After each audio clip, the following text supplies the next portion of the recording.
heartbreak Houston as the Houston Rockets come up just short against the Golden State Warriors. Steph Curry hitting a buzzer beater to give the Warriors the win. A hard-fought game by the Houston Rockets. We're going to break it all down for you coming up right here at Locked On Rockets.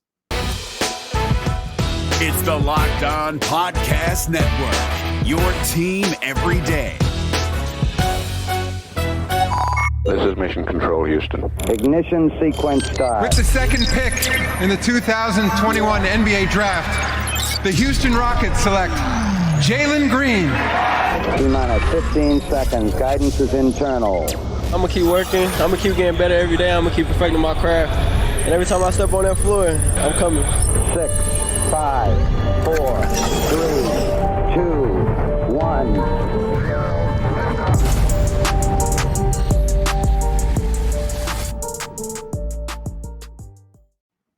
What's up, and welcome to another episode of Locked On Rockets, your daily podcast home for everything Houston Rockets basketball. As always, I'm your host, Jackson Gatlin, native Houstonian, and also host of Locked On NBA Mondays. Be sure to follow along on Twitter at JT Gatlin. The show, of course, at Locked On Rockets. We sincerely thank you for making Locked On Rockets your first listen each and every day. Joining us now to talk about this, what a way to end a game. Such an insane game against the Golden State Warriors. And it didn't end the way that we wanted it to end. But joining us now to break it all down for you is Brad LeBlanc at Brado NBA. You can follow him on Twitter, one of the amazing contributors from Apollo HOU. Brad, what a way to end this game, man. Like, of course it had to end off of a Steph Curry buzzer beater. The first buzzer beater he's hit in his career. Really? Had to have, yeah, first one. Now he's hit obviously game-winning shots and stuff where there's been like time left on the clock, but this is the first buzzer beater of his career. It had to happen against the Houston Rockets, man. Yeah, it's on par with what would happen with Stephen Curry and his history with the Rockets. It's just a crazy game. The Rockets fought the entire night, showed a lot of greediness and toughness. But when I saw Stephen Curry had the ball and when the shot was up, I saw maybe 1.5 seconds on the clock. And I was like, yeah, this shot's going in. So it's a tough loss, but I'm proud of how the guys fought today. I mean, it was a really hard fought, impressive game, obviously falling, finally off the final shot from Curry, 105 to 103. But just, the way that those final kind of minutes went for this Rockets team, they went scoreless. That last, it was like 3 minutes or so in the game. They didn't have a single bucket. They had some really quality, good looks. Christian Wood had like a wide open three at the top of the key. Garrison Matthews had that huge shot, which was wide open, the chance to, have a three to put them up comfortably, a full possession ahead off of the inbounds play, which I think, Brad, there was a little bit of like the confusion, right, amongst Rockets fans as to what had happened during that inbounds play, because I had everybody in my mentions wondering why the shot clock didn't reset to 14 seconds off of, for that final possession for the Rockets. And apparently, and Jonathan Fagan cleared this up on the timeline, apparently what had happened is they charged the timeout to the Rockets before the foul had been whistled in that moment, which is why the shot clock didn't reset, which is so unfortunate because, I mean, even though the Rockets got like a really good look, like it would have been great to have just been able to wind down the clock all the way and not, have the Warriors have another chance to take the win or, which is obviously what happened, unfortunately. Right. Yeah, that was a weird situation. I saw that take place and I was confused about what was going down. But just with the looks the Rockets were getting late, again, Christian Wood did have a good look at the top of the key. So you can't be mad at that. And then that Garrison Matthews wide open look on the left side. Garrison Matthews has been on fire the last two games and he was hitting a lot of shots today at 2 and 1 3. So that's a shot that you would like to see as well. Just unfortunately, it didn't drop today. But yeah, it was a crazy situation with the shot clock. With honestly, overall, the way this game felt, we talked about it being a hard fought game. Steph Curry, yeah, he hit the buzzer beater to win this game. And of course, like it happens, but he was struggling coming into this game and he still struggled in this game. Yeah, he finished with 22 points, but it took him 21 shots to get there, 6 of 21 from the floor, just 4 of 13 from three. He had a couple turnovers. It really, the Rockets did an incredible job checking him all night. And you got to tip your cap to both Kevin Porter Jr. and Jae'Sean Tate, who were giving Steph Curry fits for most of the evening. I mean, they were trailing him off of screens. They were guarding him really well man to man. Like, those two guys did an excellent job hounding him all night long, really making him work for those shots. So even though you walk away with Steph Curry hitting the game-winning shot, I think you do have to be proud of the defensive effort. And Stephen Silas even commended Kevin Porter Jr. post-game. I asked Stephen a completely unrelated question to KPJ's defense. I asked him about KPJ's playmaking, because now this is the second straight game where KPJ's had 8 assists to just 1 turnover. And Stephen Silas was like, yeah, I mean, 16 assists to just 2 turnovers over the last 2 games. That's great stuff. And then he followed up. But in addition to the playmaking, I want to highlight his defense, because he really felt like KPJ did an incredible job on that end, especially, again, guarding Steph Curry, making him felt, kind of forcing him into some tough looks, following him on cuts, keeping his body glued to him, all of that. So I think you have to walk away really proud of the defensive performance from those two guys in particular. Yeah, I was extremely impressed by Christian Wood switching on to Stephen Curry early in the game. They contained them really well for the entire first half. Third quarter, you have to know Stephen Curry and the Warriors are going to get it going. But just like the defensive effort I saw from Kevin Porter Jr., that was one of the bright things I saw about him going to the one. He's a 6'6" guard with a 6'9" wingspan. So he's going to naturally be able to guard those ones pretty well. And I saw him play really good defense tonight against Stephen Curry. He was fighting over screens, played pretty solid on ball. I really liked what I saw. And then ultimately, like, from those two, like, what they were able to do to contain him, only 22 points on 21 shots, as you mentioned. That's spectacular defense. You can't play any better on Stephen Curry. So really great effort from those two guys. And I think, honestly, right, Brad, like one of the most hype plays of the night, at least for me personally, was when, cookies, like KPJ got the poke check on Steph and then went the other way for the breakaway slam. I mean, he's had a few of these this season where he's had, like, he's checking somebody kind of at the top of the key, or just after the half court margin, and he's like pressed up on him. And again, you highlight his, his ridiculous wingspan.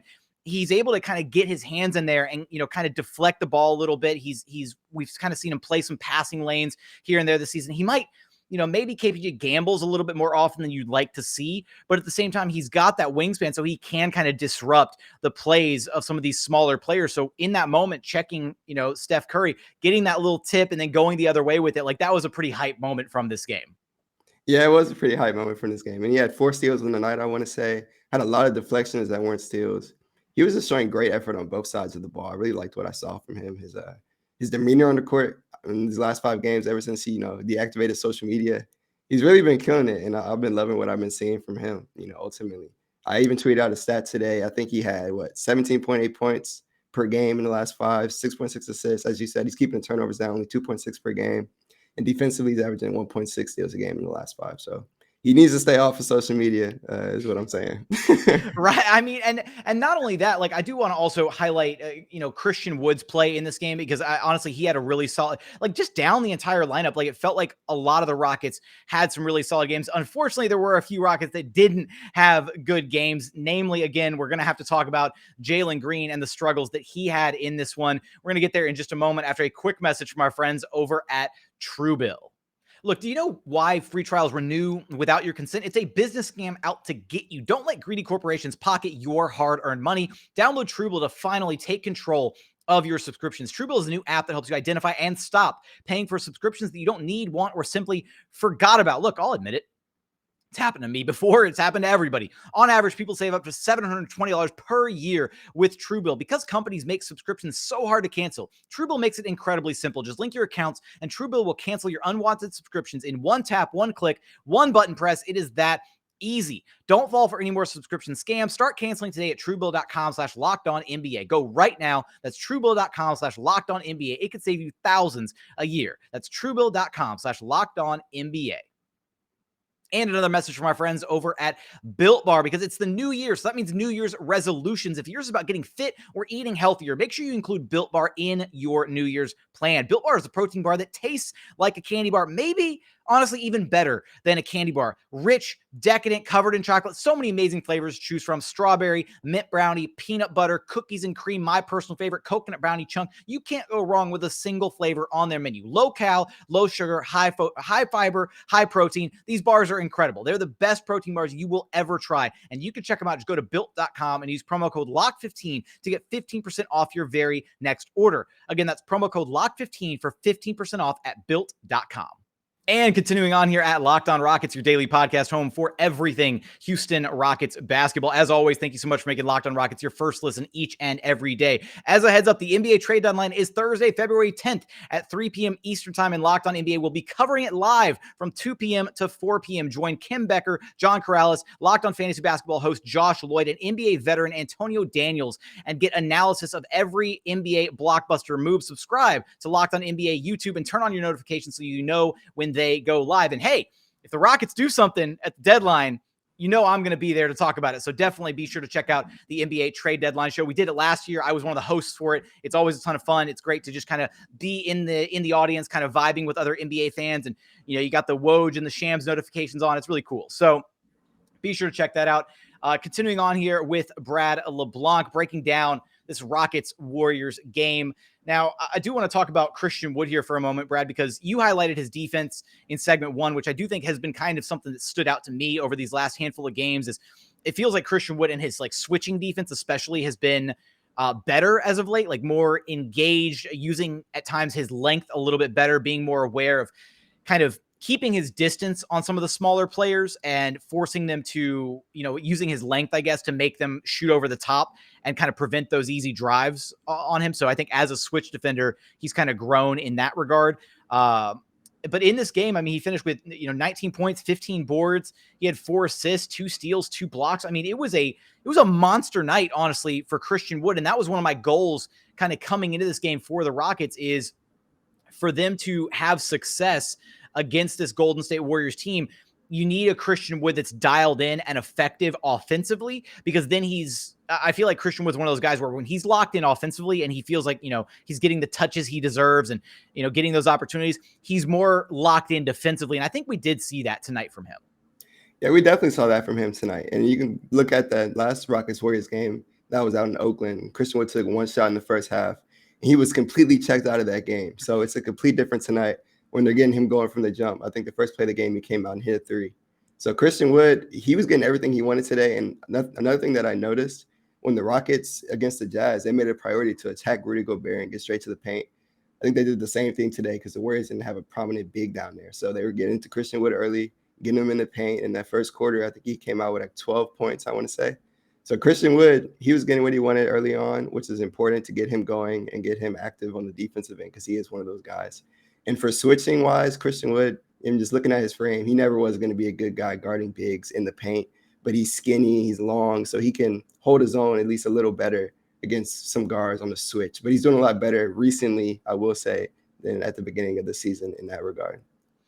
We knew that this being the Warriors team that it is, holding them to just 43 first half points was incredible. The Rockets had that, I can't call it a cozy 11-point lead at halftime, because again, it's the Warriors. They're going to make a run at some point, and that they did in that third quarter. They finished the frame 33-22, outscoring the Rockets by 11 points. So they tied things up going into that final frame, but it really kind of felt like kind of that end of the third quarter, beginning of the fourth quarter, when the bench unit was still in that game, we saw some really impressive play out of KJ Martin and Garrison Matthews. KJ Martin, it felt like there was like that brief stint where it kind of felt like a KJ Martin takeover, right? Mixed in with some intermingled, like some Gary Bird finesse in there with the threes that he was hitting. But KJ was all over the place in this game. And I mean that in every sense of the fact that he was defending at a really quality level. Steven Silas has praised the steps that he's taken as a defender, not just,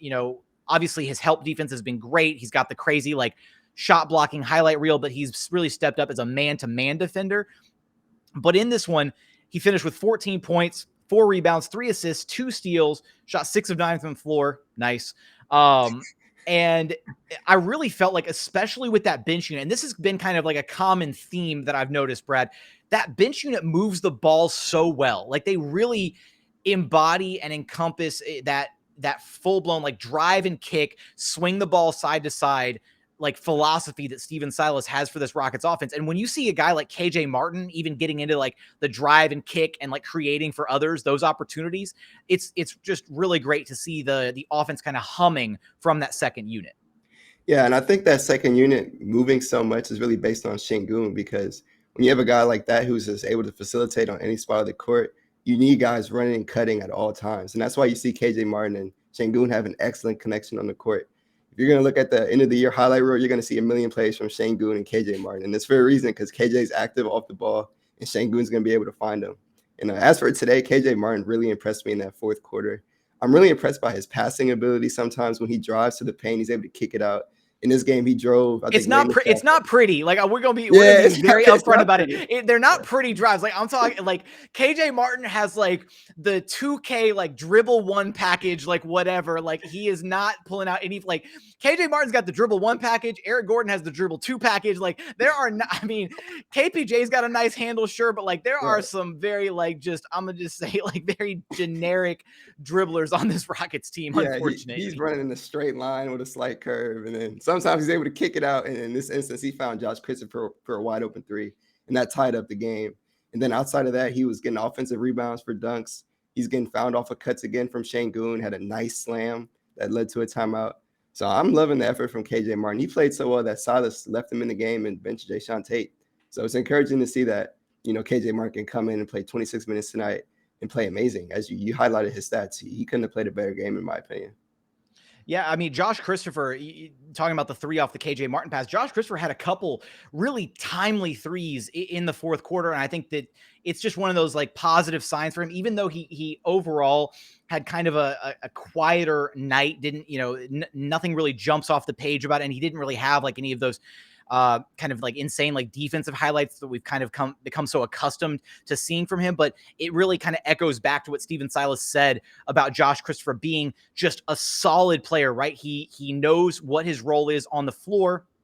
And in those moments where the Rockets were moving the ball well, he spots up. And I think that three ball of his has been the biggest surprise for me, kind of expecting him to, I didn't think it was going to come around as quickly as it did. And now when Josh pulls the trigger on a three, like I'm fairly confident it's going in. Like I usually feel pretty, like, let's be honest, right? When KJ Martin shoots a three, you're kind of like, okay. Yeah, it's like, exactly. Even when it's a wide open shot, you're like, maybe you would have liked to see him drive it in because he's not hitting it with a good enough frequency. But when Josh pulls the three ball, I'm fairly confident that he's going to sink him. Right. Josh Christopher, when he hit that first three, I was like, okay, Josh, I see you. And the second one, it was nothing but net, as was the first one. Josh has really been at a crazy clip. I'd have to look at his percentages, but it really just started off of that Brooklyn game when he went 7 for 7 on his birthday, and he was hitting everything. And then going past that, he just looked like an amazing shooter. I didn't expect him to be a good shooter this soon, as you said. The scouting report on him coming into the draft was that he needs to work on his jump shot. And John Lucas has really got him right, really early into his career. So I'm hoping that he can, just carry on with that going forward with his career, because I did not expect it this soon. And it's really a blessing to see. And actually, I'll throw that out there. It's not obviously like all the assistant coaches work with all the players, but Barbara Turner has really taken Josh Christopher kind of under her wing. Oh, wow. And so a lot of the growth that he has and that he's shown can be attributed to Barbara Turner. She's kind of like, that's her guy, right? Right. She's directly responsible for a lot of the development. And one thing you'll notice, if you ever notice with the Rockets warmups, like when they're shooting pregame at like Toyota Center, you'll have certain assistant coaches matched up with certain players. And so you'll always see Barbara Turner matched up with Josh Christopher more often than not, unless there's, something, weird going on. So she's usually out there when he's doing his warmups and kind of going through those drills with him. And so it's, just wanted to highlight that there. She's been a big part of his development so far in his career. But I do want to talk about, there was a weird, kind of situation with the officiating. There is a bit of some double standards in this game. Usually I'm not one to want to, jump on the officials right away, which is why we're pushing this to segment 3 to do it. But I do want to talk about the officiating a little bit, as well as Jalen Green and, kind of some of the struggles that we saw from him in this game, but also some of the really big plays that we saw out of him, finding ways to impact the game, even when he's struggling offensively. We're going to get there after a quick message from our friends over at betonline.ag. BetOnline would like to wish you a happy new betting year as we continue our march to the playoffs and beyond. BetOnline remains the number one spot for all the best sports wagering action for 2022. New year and a new updated desktop and mobile website where if you sign up today using promo code LOCKED ON, you will get a 50% welcome bonus on your very first deposit. Again, that is a 50% welcome bonus when you use promo code LOCKED ON. That's LOCKEDON. From football, basketball, hockey, boxing, UFC, even your favorite Vegas casino games. Don't wait to take advantage of all the amazing offers available for 2022. BetOnline is the fastest and easiest way to wager on all of your favorite sports. BetOnline, where the game starts. And final segment here at Locked On Rockets, your daily podcast home for everything Houston Rockets basketball. As always, thank you so much for making Locked On Rockets your first listen each and every day. For your second listen, go check out Locked On Bets, your daily one-stop shop for all of your gambling needs. Locked On Bets, hosted by your boy Q with expert analysis and insight from Lee Sterling. It's free and available on all platforms. Wherever you listen to this podcast, you can listen to Locked On Bets. Final thoughts from this Rockets-Warriors game. And first off, Brad, I felt like throughout this game, there were multiple, let's be real. Like the officiating was a little frustrating at times. Before we get in to the Jalen Green stuff, I feel like he cannot buy a whistle from the refs. Like it seems like a lot of times he'll drive to the rim, receive contact, and just isn't getting a friendly whistle at all, unfortunately. And then specifically, there was that one play where Steph Curry straight up elbowed KPJ. And just, common foul, no whistle, no flagrant, no anything. And then later, we had the flagrant foul that was whistled for Garrison Matthews, which that should be a flagrant. But my biggest thing, man, is always, it's just the inconsistency with the refs, right? And I think that's the thing that bothers most NBA fans is it's not oh, I don't feel like the Rockets are getting screwed. It's I just want it to be called consistent, throughout the game. And I feel like that's what most people want. Yeah, that's definitely what most people want. And you saw the inconsistencies today. It's frustrating when you have, I want to say Kevin Porter Jr. got smacked in the face by Stephen Curry after he got a deflection. They didn't even look at it. They didn't even think to consider that as a flagrant. And then when Stephen Curry gets hit, or who got hit in that situation, I forget. Was it Stephen Curry? There was moments later where Steph got hit and got made it to the free throw line. But it's one of those where it's superstar calls versus the young player. I don't know what the dynamic is, but it's frustrating because the game shouldn't feel like there's a disparity because of the refs. And that's what largely it boils down to is the problem sometimes. Yeah, I feel like sometimes these players have to earn their respect from referees. You have to get superstar calls. And that's always been my least favorite thing about the NBA. There should be no such thing as a superstar call. You see it with LeBron all the time.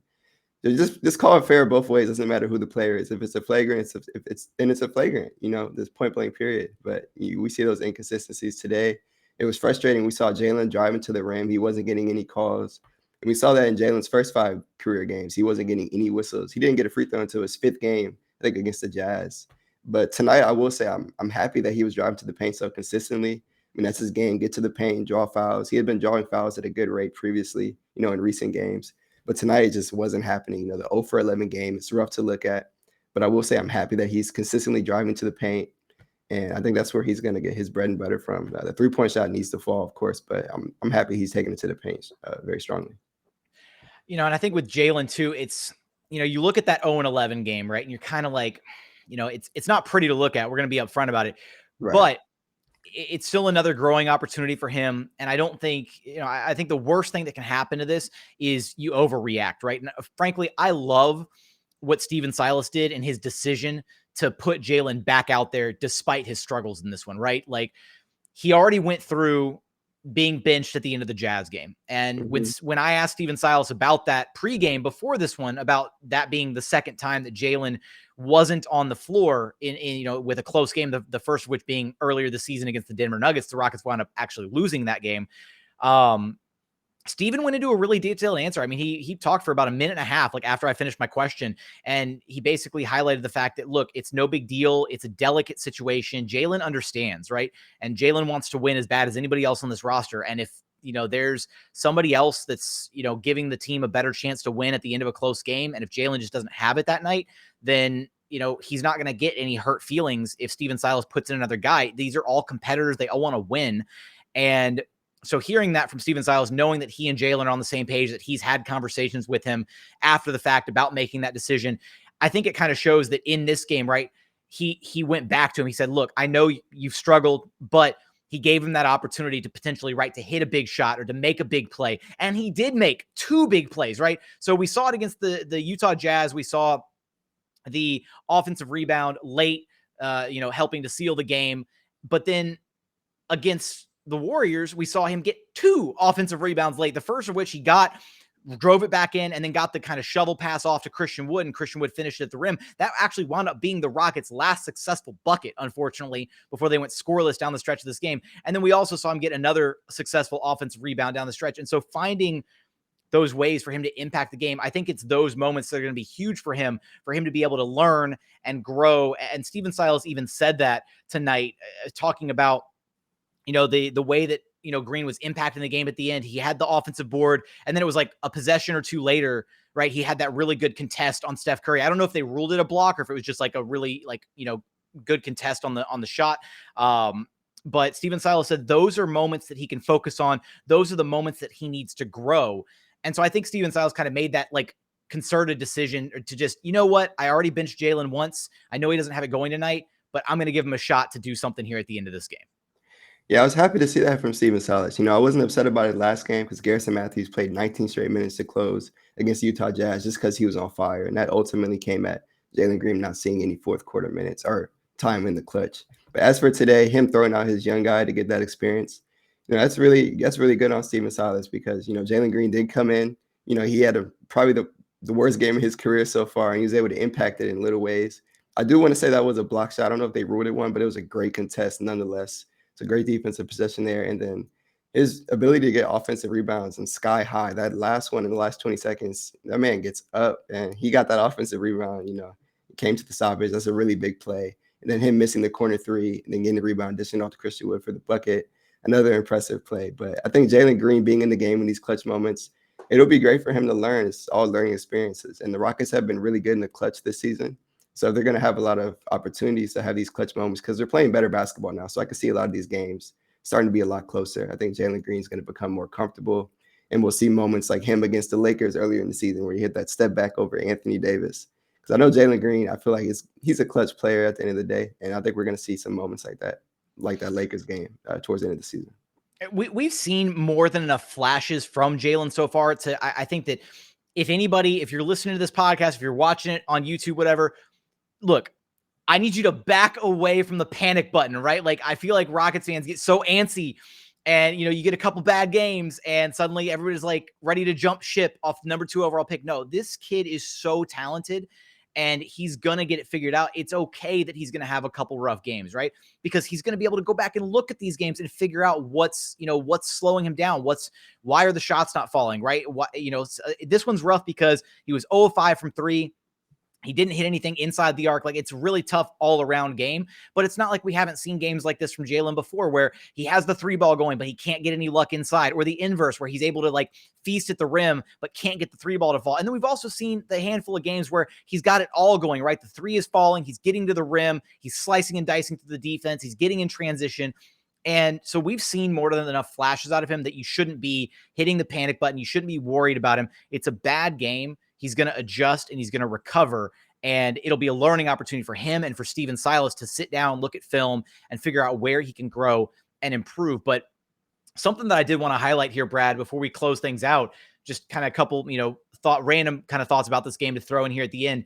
We talked about, the ball movement from the second unit earlier, and you highlighted the fact that you think it's, kind of Sengun is one of the reasons for that. I think it's you're on the money with that because, right, the way they utilize Sengun at times, one, I think at times they aren't moving enough when Sengun is out there. Sometimes when he gets the ball on the low block, sometimes it does kind of become stationary and guys are almost questioning should I cut? Should I not cut? Am I waiting for him to make his move? That kind of thing. But the movement for me really kicks in when they have Sengun on the perimeter running those DHO sets where you've got one guy coming off the, curling off the corner. He runs up, comes up for the dribble handoff, gets the pass, from Sengun, gets kind of a little screen off of him. And then maybe the shot's not there. Right. And then it's okay, dribble, rescreen for the next one. And they it's almost like they do it in quick succession. Right. So first guy, Armani comes around the screen. Okay. Shot's not there. Next guy, Garrison comes off the screen. Okay. It's not there. Dribble, handoff, reset. And that kind of forces the defense and the Rockets offense and players to rotate around the perimeter. Don't want to hit my mic flying around, whatever. But that kind of forces motion into the offense. And I do think that's one of the reasons that we've seen that second unit have so much success.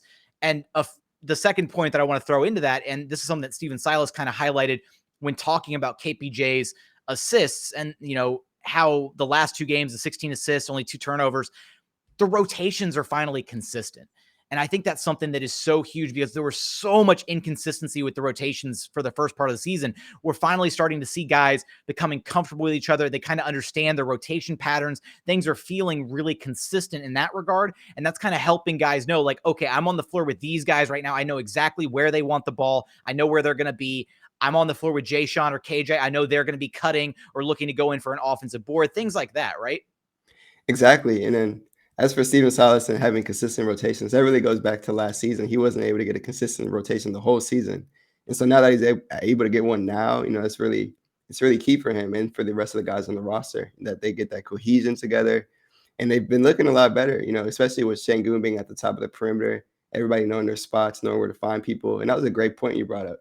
I like Sengun on the low block just because he scores at a high frequency when he has the ball in the low post.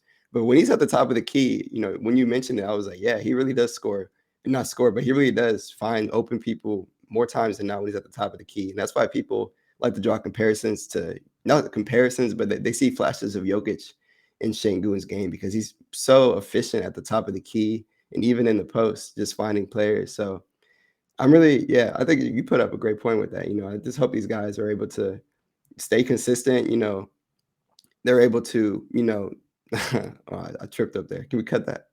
No, we don't cut in this podcast. What you talking about cut? Okay, I know there is no cut in this podcast. You don't get tripped up on anything. Keep going. This is how we do this podcast. For sure. No, I was definitely just going to say Sengun at the top of the key. He's killing it. I hope that they just remain consistent. Hopefully nobody gets hurt and they'll be fine then. But I will say Sengun, when he's in the post, they went to him a lot today and he had a really bad first 3 quarters. But in the fourth quarter, he was really killing it.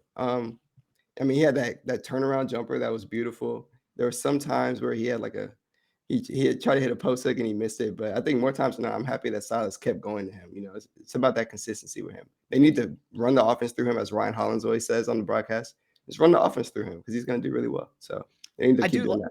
I do like I think it kind of feeds into that consistency, right? Because you can't just, especially with a young player with his confidence like Sengun, you can't just, give him the one post up and then, he missed it. Okay, we're not going to go back to him, right? So it is that steady diet of allowing him the multiple opportunities, get him, in the low post once, get him, at the high post, get him on the perimeter. But I think that's something that Rockets fans need to consider is when they're, when people are like, we want more Sengun, understand that those dribble handoff sets that we just highlighted right there on the perimeter, that is Sengun running the offense, right? Because especially when you have Sengun at the top of the key and he's deciding which direction he's going to go. When he first gets the basketball, he takes a quick dribble either to the right or a quick dribble to the left. He decides the direction the offense is going to go in those moments. He's looking at matchups. He's reading and deciding, okay, I want to go to a Garrison Matthews dribble handoff, so I'm going to power dribble right, and Garrison's going to run this way. It's those pistol action sets that the Rockets run, and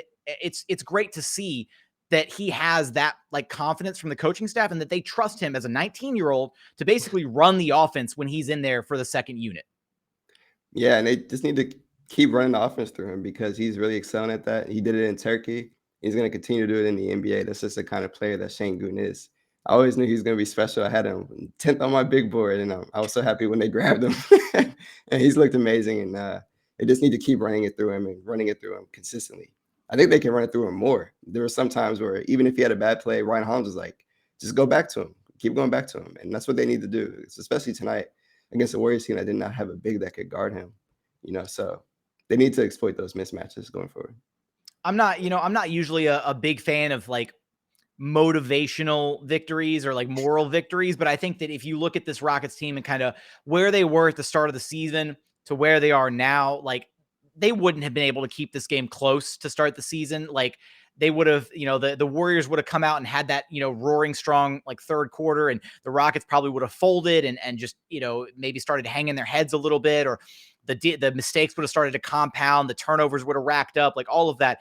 And we didn't see that. I think this was even though they lost, I think this was one of the most poised games that the Rockets had all season because they stuck to the game plan through the first half. They did a great job on Steph Curry. Even when Steph did start to hit some shots there in the third quarter, like they kept to it. They responded really well at the top of the fourth quarter. And it's just unfortunate that late game execution, they got some good shots. They had a couple good shots in there. Steven Silas kind of said like, yeah, the shots were okay. He did highlight a couple of the really good ones that they did get, the Christian Wood one that didn't go down, the Garrison Matthews one that didn't go down. So it's not that they didn't put themselves in a chance to win this game.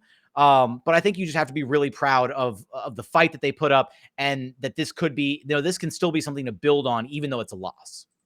Yeah, ultimately, I look at this game as a positive. They're out there competing against the Golden State Warriors, and that's always a positive, especially coming from a team that's in the first year of their rebuild, right? And it's a really young team. And for them to go out there and put out this fight and hold the Warriors to 43 points in the first half and go down to the wire with them, even if the Warriors were depleted, no Clay, Draymond, Iguodala, and the rest of the guys, it's still impressive to go out there and compete on the road against a good team like that. And just going forward, I think it's going to be good for the Rockets. They have a 4-game rest until they go into San Antonio. They're going to be able to build off of that. And again, because now that they have consistency in the lineups, they're going to have more cohesion together and just going to continue to grow. So I'm excited for the growth of this roster and this team. Brad, I'm glad we were able to finally pull you on the podcast and get you on here. I'm sorry we didn't get to talk about a win. We still got to talk about a good game, though, because we saw a lot of really promising stuff out of this one. But do me a favor, let our listeners know where they can track you down at. Yeah, you guys can track me down on Twitter at BradoNBA. That's BRDDEAUX NBA. So you can find me on there. I'm writing articles, and I'm on Twitter Spaces with the rest of the hosts, Don, Prod, Will, and Zeke. We're post-game 2 times a week on Twitter if you want to catch some post-game thoughts there. But yeah. Yeah, if you're familiar with Papados, like that's how Brad throws in the Twitter in there. So it's spelled the exact same way. I don't know if there was any Papados inspiration there, but with that, Brad, I appreciate it. Thanks so much for stopping by, man. Of course, I appreciate you having me on. That's going to do it for today's episode. If you haven't done so yet, please consider subscribing wherever you listen to your podcast, Apple, Spotify, Google, brand new Odyssey app, free and available on all platforms. Also, check out the Locked On Rockets YouTube channel. Go to YouTube, search Locked On Rockets, like, comment, subscribe, all that good stuff. As always, thank you so much for watching. Thank you so much for listening. And we look forward to having you back right here at Locked On Rockets, your daily podcast home for everything Houston Rockets basketball.